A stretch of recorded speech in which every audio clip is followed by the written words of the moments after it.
I must be like the elephant who does not forget. That line is seared in my brain.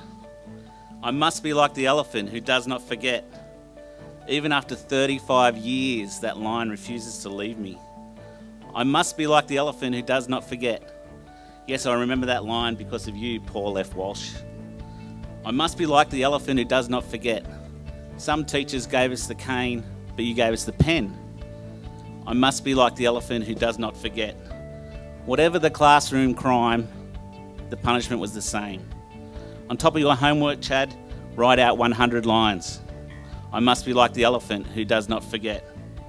I must have done 10,000 in a year. And I do them all again for you, Mr. Walsh.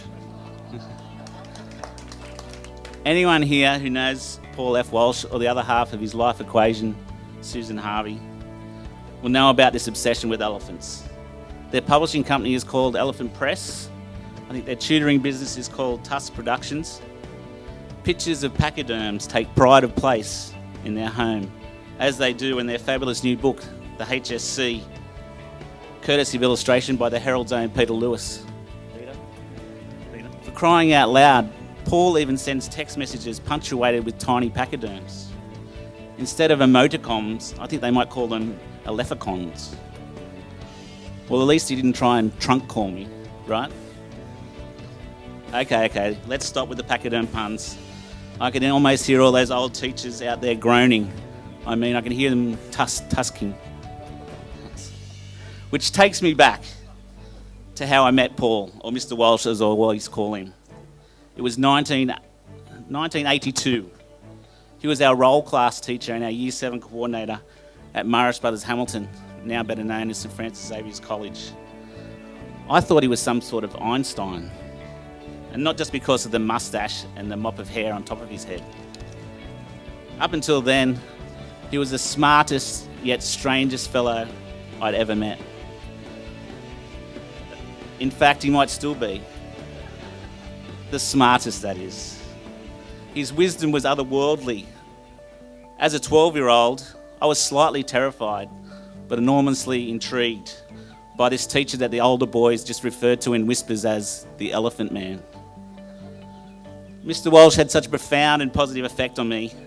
He taught me as much about words as he did numbers. I learned as much about myself as I did mathematics.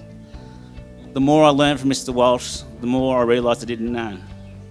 Which is why I think this new self-help book, the HSSea Students' Own Adventure Journal, will make a real difference to the lives of Year 12 pupils and their teachers.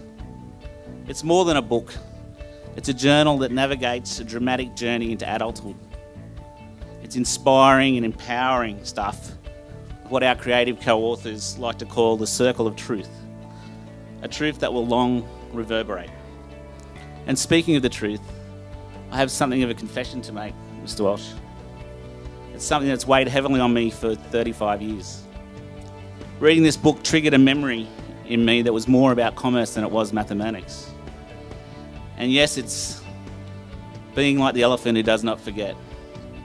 You know all those lines you had me write back in 1982? I was 12, but even then, once I realised the line never changed, I took it upon myself to start writing out some of them in my spare time, even when I didn't have any owing. I would tape 4 blue pens together so I could write them out faster. Why, I hear you ask? Well, I used to sell them to my classmates for ½ a line. It was quite a lucrative sideline, if you like. Usually got me enough for lunch once a week. Friday was my pie day. I was a lot skinnier back then.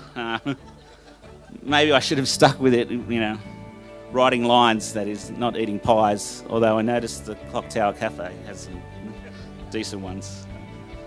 Instead, I fell into this journalism caper, and like those blessed elephants of yours, I've been happy doing it for peanuts ever since. And I know some of our best teachers and mentors are willing to do it for even less. So please don't forget to buy a copy today of the HSSea for a student you love.